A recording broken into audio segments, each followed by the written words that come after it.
The media showed the clip, called it disturbing, and moved on. But the real story was never the broadcast footage. It was the actual FBI-released doorbell recording taken from Nancy Guthrie's front porch. Just 44 seconds long. That was the entire window investigators had to examine. 44 seconds of a masked individual standing outside the home of an 84-year-old woman at 1:47 a.m. Most viewers watched it once and forgot about it. I did not. I replayed it again and again, frame by frame.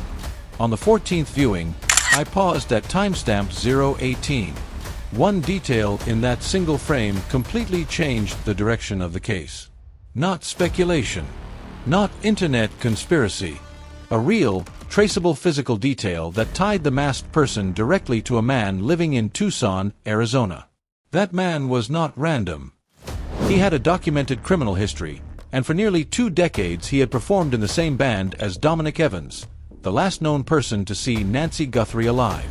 By the end of this breakdown, the real question is not whether investigators could identify the figure in the footage. The question is why it took so long for anyone to connect the dots. On this channel, we examine evidence carefully, stick to verified facts, and leave emotion out of the analysis. Every source mentioned is publicly available and linked below so you can review everything yourself. The story escalated on February 10, 2026, when FBI Director Kash Patel held a press conference and released several still images along with a short clip recovered from the doorbell camera outside Nancy Guthrie's home in the Catalina foothills area of Tucson. The footage showed a lone figure dressed entirely in black, ski mask, nitrile gloves, an Ozark Trail 25-liter backpack, and a handgun visible on the waist. The individual appeared on the porch at exactly 1:47 in the morning on February 1, 2026. Most news stations aired the footage briefly before moving on. What they failed to explain was the most important part. The footage was never supposed to exist in the first place. Nancy Guthrie's Nest camera system was not connected to an active cloud storage subscription. The cameras still had power and could detect movement, but they were not saving recordings online. In reality, the system functioned more like a visible deterrent than an active surveillance setup. There should have been nothing for investigators to recover. According to investigators, the FBI had to work directly with Google engineers to retrieve fragments of residual server data before it was permanently overwritten. The recovered clip was not sitting neatly stored in an account archive. It had to be extracted manually from back-end systems specifically for this investigation. And that changes everything.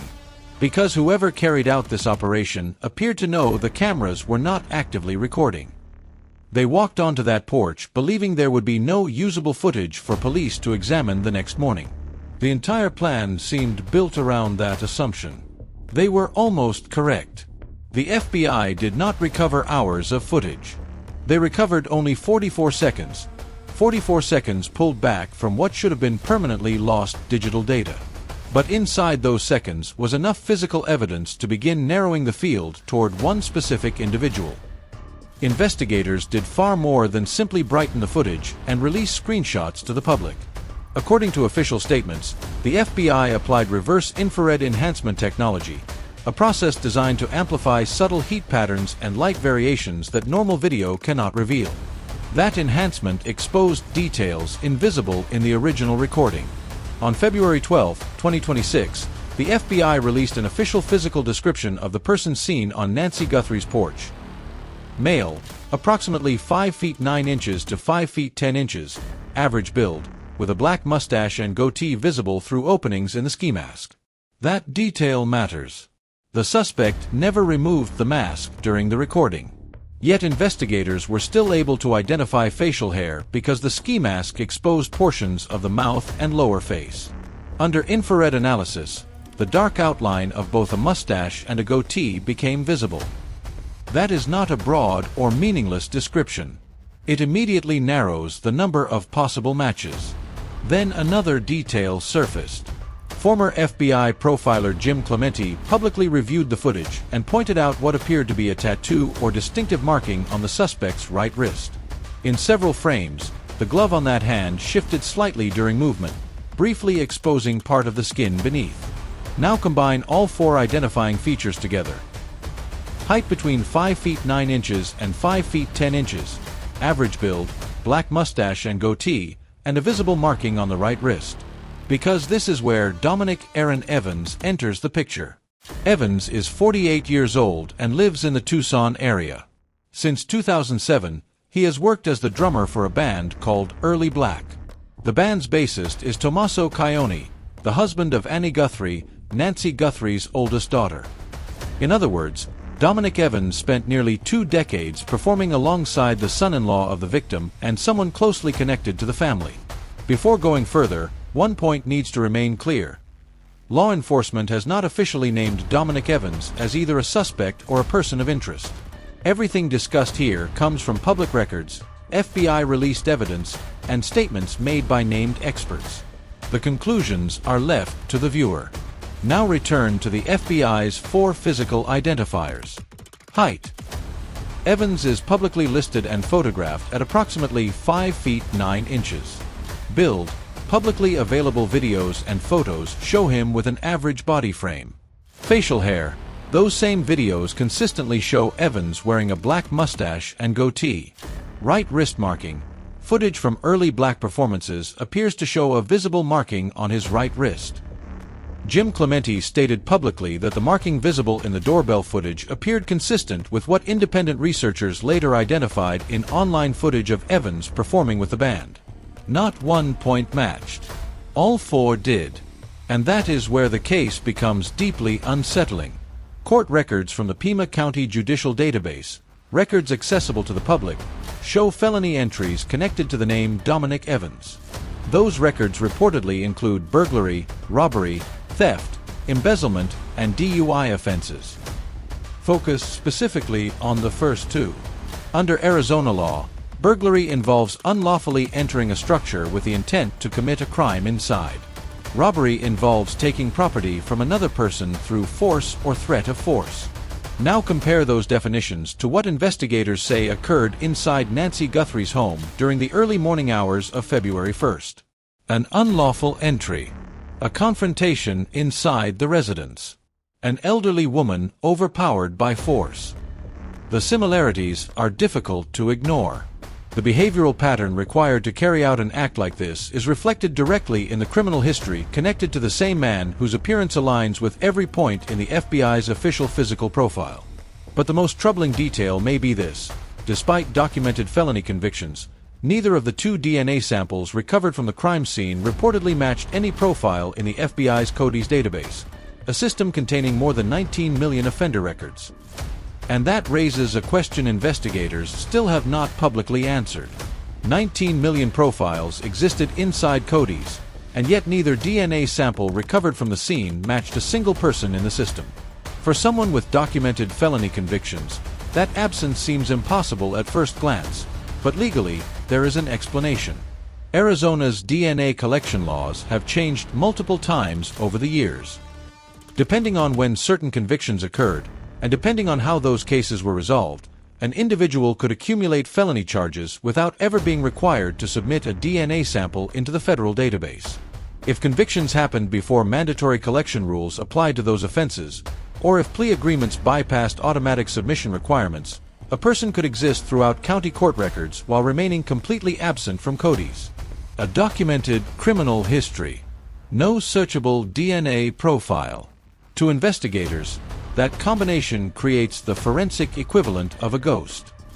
And in this case, that ghost resembles the same figure captured standing on Nancy Guthrie's porch at 1:47 in the morning. Back in 2007, Dominic Evans and Tommaso Cioni were not lifelong friends. They did not share childhood history or years of school together. Their connection reportedly began through a classified advertisement placed in the Tucson Weekly. Cioni posted the ad, Evans answered it, and later they recruited guitarist Walter Gonalves through Craigslist.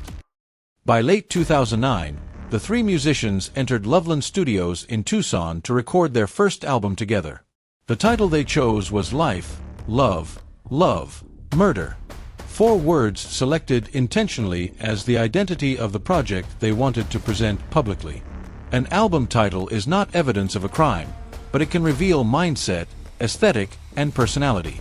Sometimes the things people choose to represent themselves say more than they realize. From 2007 through 2026, Evans and Cioni continued performing together for nearly 2 decades. 19 years of rehearsals, live shows, road trips, scheduling, and constant coordination. Musicians understand something most outsiders overlook. The drummer and bassist form the rhythmic core of a band. When those two players synchronize perfectly, the entire performance locks into place. After enough years together, communication becomes almost automatic. Timing no longer requires words or visual signals. One person senses the shift before the other even makes it. That kind of synchronization extends beyond music. It becomes instinct. Now consider what investigators believe this crime involved. 2 entry points, coordinated timing, separate assignments, silent execution, and movement requiring precision without verbal communication. That is not the behavior of strangers thrown together at the last minute. That resembles 2 people who have spent years anticipating each other's actions without speaking. Behavioral analysts reviewing the FBI footage pointed to another revealing detail. They described the suspect's movement using the phrase, ownership behavior. The figure on the porch did not move like someone approaching an unfamiliar property. There was no hesitation near the entrance, no pause to scan for surveillance cameras, no uncertainty in movement. The suspect walked directly toward the camera as if already aware of its exact location. Then came the most telling action. The figure casually tapped the camera lens twice, almost rhythmically, like someone touching an object they had encountered many times before. When the taps failed to disable the device, the person immediately reached into a nearby potted plant and used the foliage to obstruct the lens. No searching, no improvisation, straight to the plant. Investigators describe movements like that as muscle memory. Actions performed so many times that the body responds automatically without conscious thought. Now, Dominic Evans himself was not a member of the Guthrie family. He would not have spent years visiting Nancy Guthrie's home for family dinners or holidays. But Tommaso Cioni would have.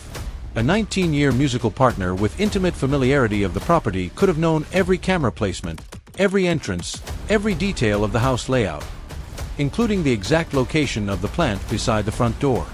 The individual on that porch behaved like someone operating from a detailed mental blueprint already provided to him by another person deeply familiar with the property. And then there is another incident that receives far less attention than it should. On January 23, 2026, just 9 days before Nancy Guthrie disappeared, a man was recorded on a Ring camera approximately 6.5 miles from her home. What made the footage unusual was the way the individual moved. He was walking backward. That matters because consumer security systems like Ring rely on passive infrared motion sensors. These devices remain in low-power standby mode until body heat triggers activation. Once triggered, there is usually a brief delay, 1 to 2 seconds, while the camera wakes, adjusts exposure, and begins recording. A person walking normally toward the camera exposes their face during that startup delay. But someone walking backward understands exactly how those systems work. The man walking backward was not acting randomly. He was exploiting a known weakness in consumer security cameras. Ring cameras rely on passive infrared sensors that activate only after detecting body heat, creating a short delay before recording fully begins. By walking backward, he ensured that when the camera finally activated, it captured only the back of his head instead of his face. This was not clumsy behavior or coincidence. It showed someone who understood exactly how those systems worked and deliberately used that knowledge to avoid identification. Then a dog nearby started barking, and he ran.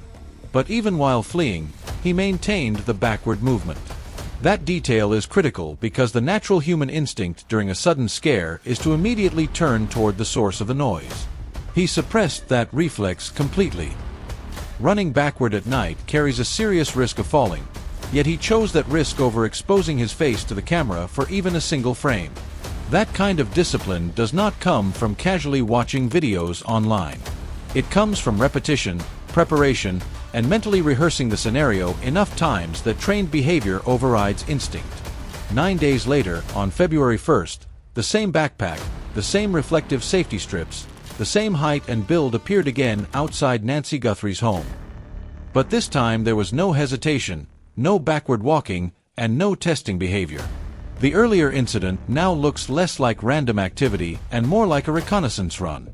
He walked through the area to determine whether the surveillance systems posed a threat.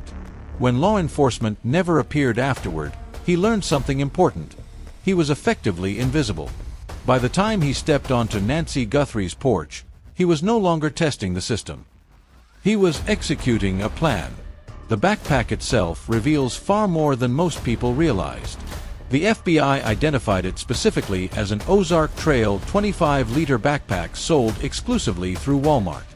That level of precision means investigators were confident enough in the footage to identify not only the brand but the exact model and retailer.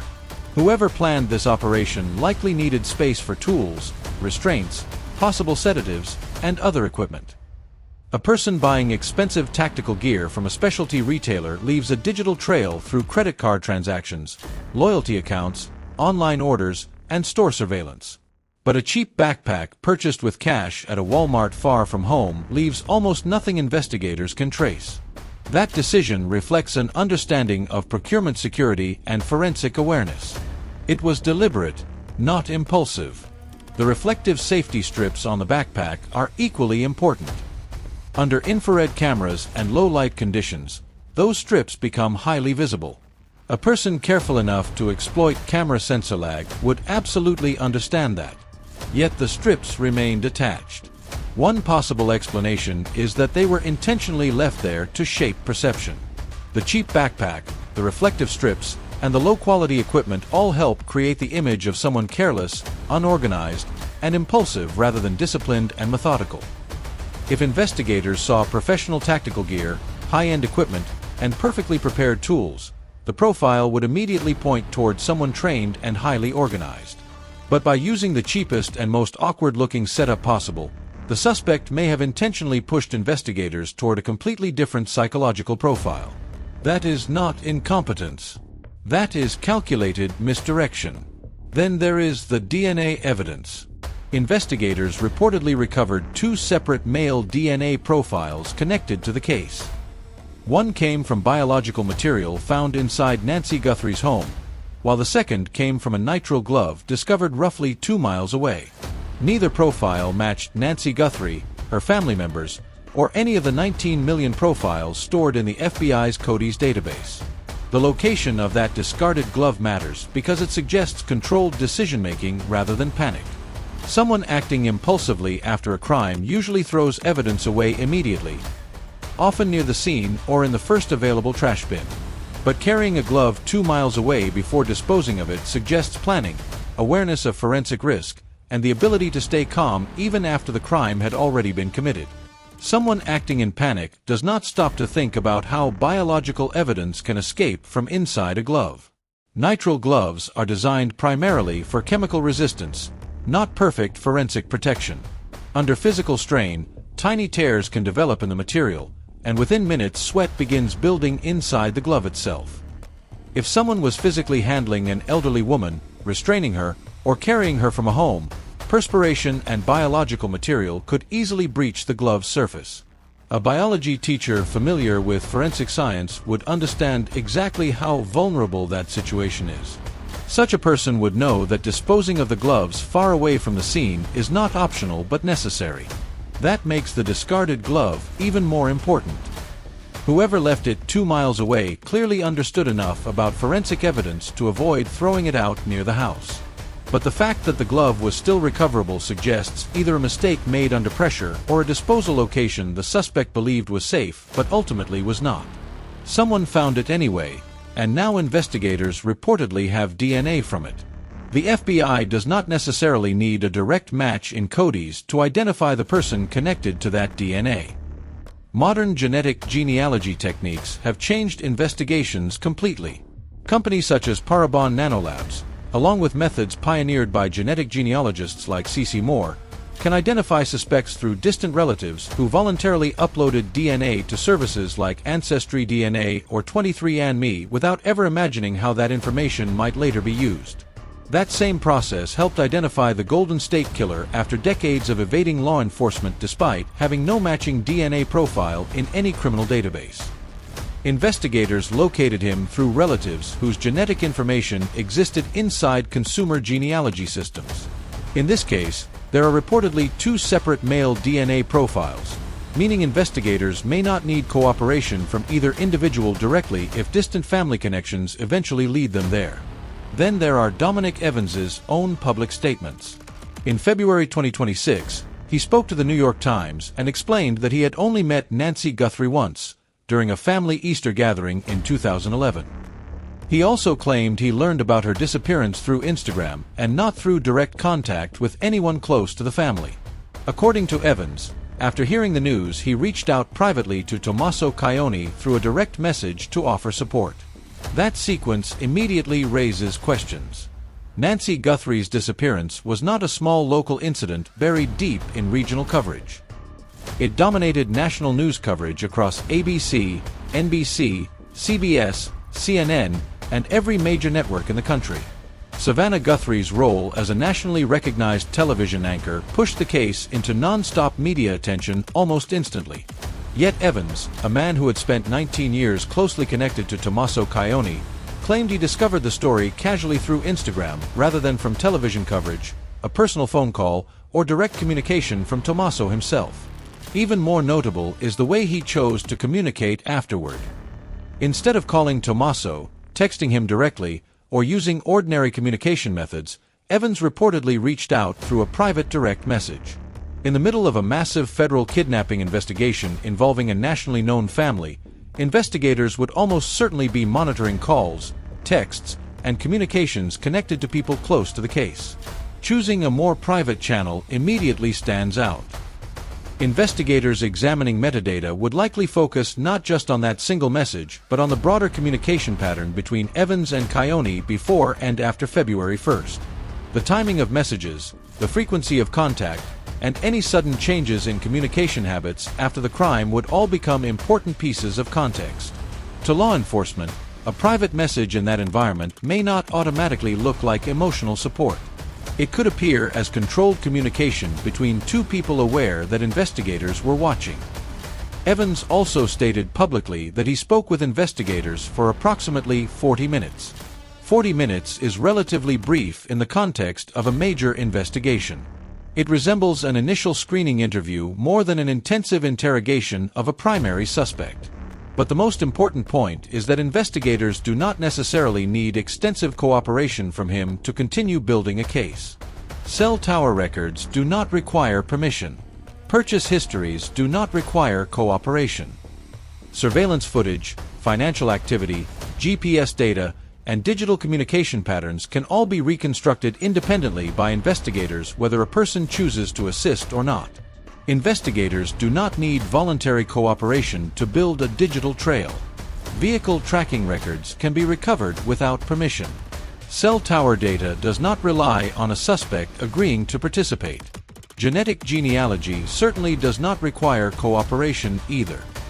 It only requires that somewhere in the family tree, a distant relative uploaded DNA into a consumer database like Ancestry DNA or 23andMe, and statistically speaking, that possibility now exists for almost everyone. There is another detail in this case that has received surprisingly little attention.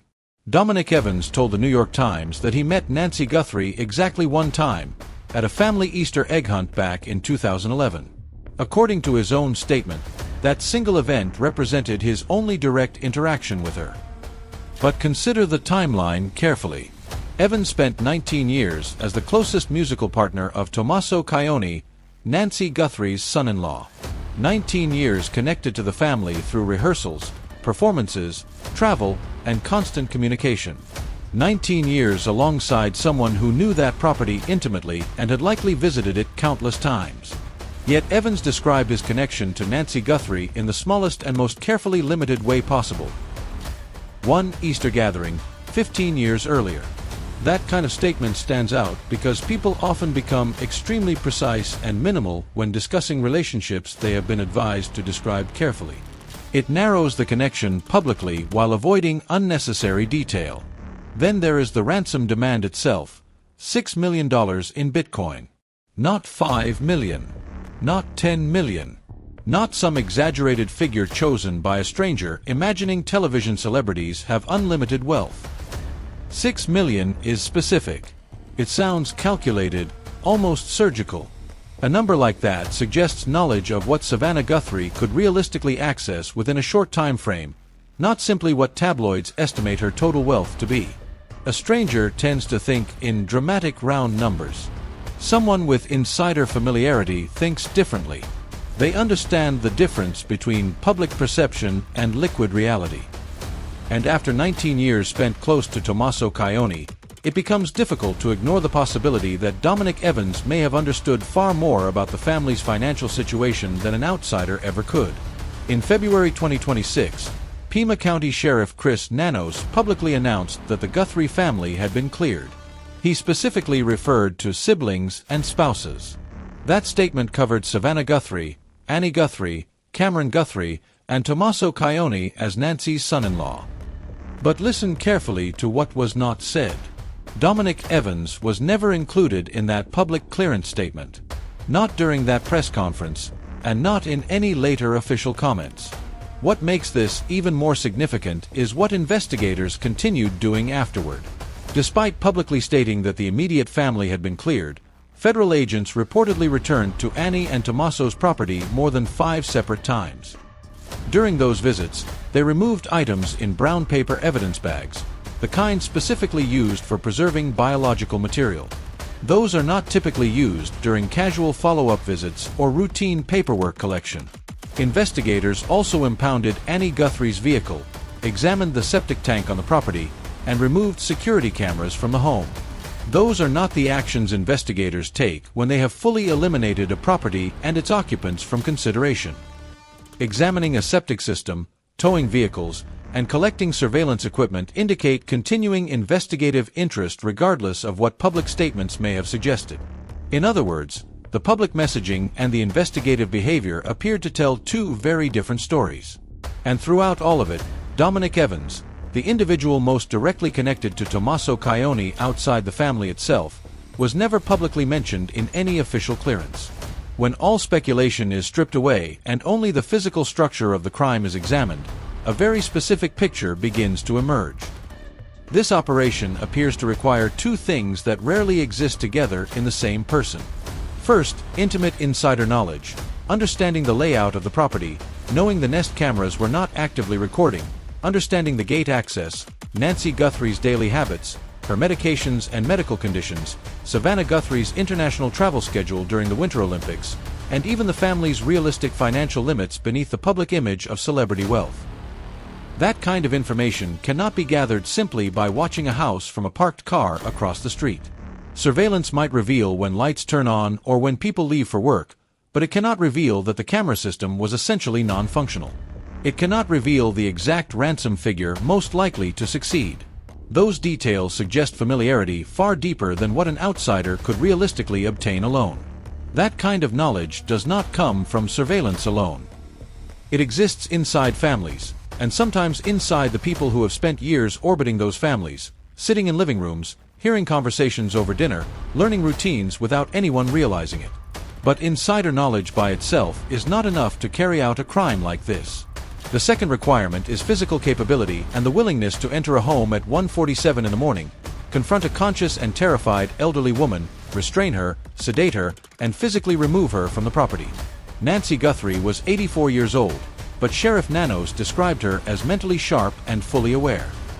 She was not someone who would quietly cooperate with strangers entering her home.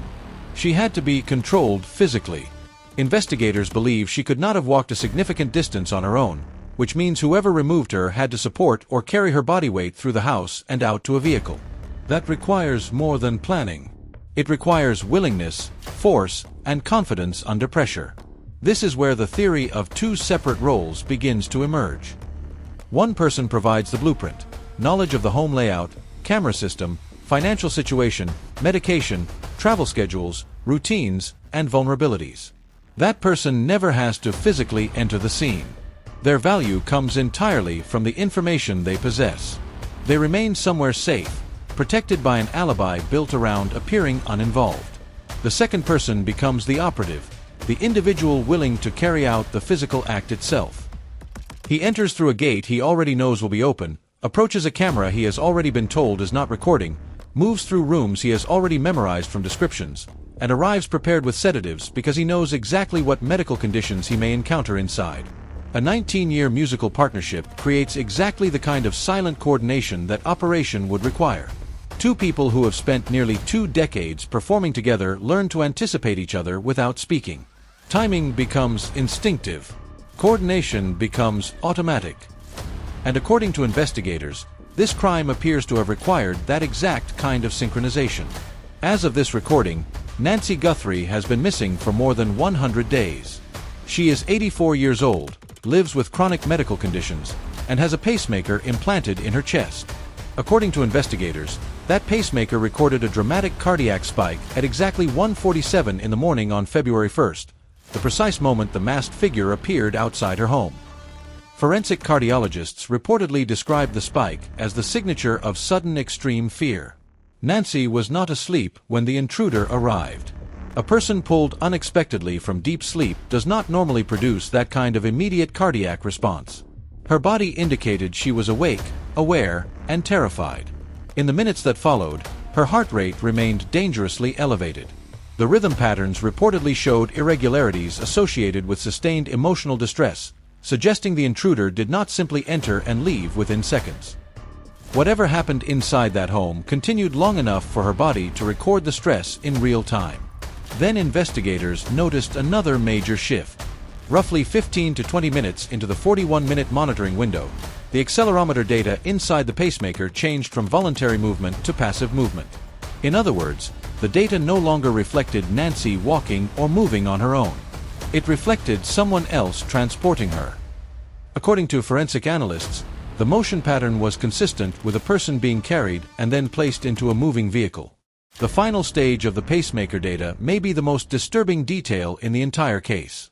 During the last 10 to 15 minutes before the device lost contact at 2:28 a.m., the normal beat-to-beat variability in Nancy's heart began decreasing in a pattern that forensic cardiologists associate with pharmacological sedation.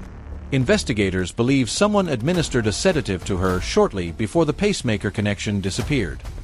That detail changes the nature of the crime entirely. Medical-grade sedatives are not something a person casually happens to carry. They must be researched, acquired, and intentionally brought to the scene. Someone planned for this in advance. Someone expected to need chemical control over an elderly woman with serious cardiac issues and a pacemaker regulating her heartbeat. At 2:28 in the morning, the pacemaker connection finally stopped transmitting.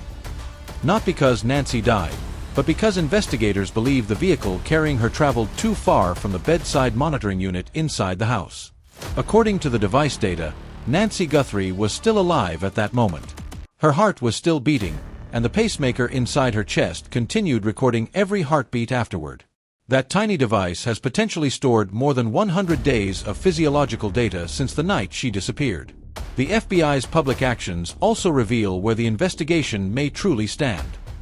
Agencies do not typically hold major press conferences during active investigations unless they need something from the public. When the FBI released the recovered doorbell footage on February 10th, they were likely searching for recognition. Someone who knew the build, the posture, the backpack, the facial hair, or the behavior. What investigators reveal publicly is often only a fraction of what they already possess privately. Reports indicate that cell tower data covering the Tucson area during the night of January 31st and the early morning of February 1st has already been subpoenaed. That information can identify every phone connecting to towers near Nancy Guthrie's home during the abduction window, including devices belonging to people who may later claim they were somewhere else entirely. Investigators have also reportedly reviewed Walmart purchase records connected to Ozark Trail backpacks sold in the Tucson area. Even cash purchases leave traces through store surveillance systems, and those systems maintain footage retention policies that can preserve recordings for extended periods. If the backpack was purchased recently enough, that footage may still exist. At the same time, the genetic genealogy investigation continues. Experts such as C.C. Moore and teams at Parabon Nanolabs have solved cases involving suspects with no criminal DNA profiles simply by tracing distant relatives through genealogy databases. That method identified the Golden State Killer after decades without a direct match in any law enforcement system. Now investigators reportedly possess 2 unidentified male DNA profiles connected to the Nancy Guthrie case, and both are being compared against available genealogy databases. The moment investigators identify even a distant relative, a family tree can be built. From there, the process narrows rapidly toward name, and eventually toward warrants that do not require anyone's consent. The FBI has never publicly named Dominic Evans as a suspect. But investigators also never publicly named Joseph DeAngelo during the Golden State Killer investigation until the day they arrested him. What investigators appear to have built from those 44 seconds of recovered footage is not a perfect identification, at least not publicly. But they have constructed a physical profile pointing toward a specific individual in a specific city with a specific criminal history and a nearly 2-decade relationship connected directly to the family at the center of this case. Every publicly discussed data point aligns with Dominic Aaron Evans. That does not prove guilt, and law enforcement has not publicly accused him of the crime. But the path created by the evidence does not appear to move away from him. It appears to move toward him. Nancy Guthrie is still missing. Somewhere, an 84-year-old woman with a pacemaker continues to generate heartbeat data inside a device implanted in her chest. Every second matters. Someone knows where she is, and someone knows exactly what happened after 2:28 in the morning on February 1st.